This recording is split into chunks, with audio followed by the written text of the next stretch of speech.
se mouvoir, eh bien, on a besoin d'une motorisation en dehors des mobilités douces, hein, avec soit un moteur électrique alimenté de différentes façons,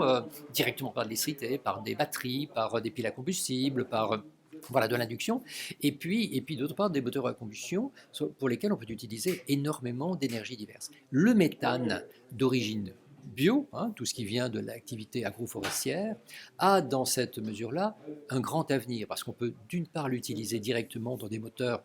à combustion en substitution des énergies fossiles dont on souhaite se débarrasser pour baisser les émissions de CO2. La molécule de méthane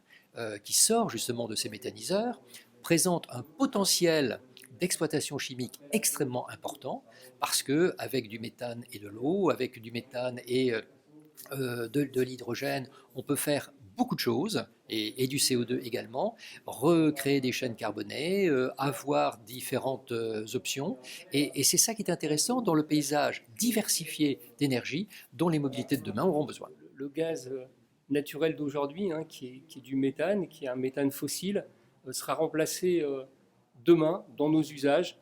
par un gaz renouvelable qui sera le même méthane, sauf qu'il aura été généré de façon beaucoup plus naturelle au travers des processus de méthanisation notamment, et qui vont nous permettre de produire un gaz, un nouveau gaz renouvelable pour les mêmes usages, voire d'autres usages beaucoup plus performants, comme par exemple les packs hybrides, qui permettront de coupler en fait les réseaux de gaz et les réseaux électriques au bénéfice de la société tout entière. GRDF s'intéresse comme acteur, opérateur de réseau. On est absolument intéressé par continuer à faire le lien entre le monde rural et le monde urbain et à alimenter les villes de notre belle énergie, bien sûr. C'est très agréable d'avoir participé à ce moment d'échange avec ces acteurs de la mobilité et de la distribution gazière, parce que tout compte fait, tout le monde est totalement conscient que c'est le début du développement de ces filières, méthanisation, pyrogazéification, power to gas. La production française est qu'à ses premiers pourcentages de production. Tout l'avenir est à faire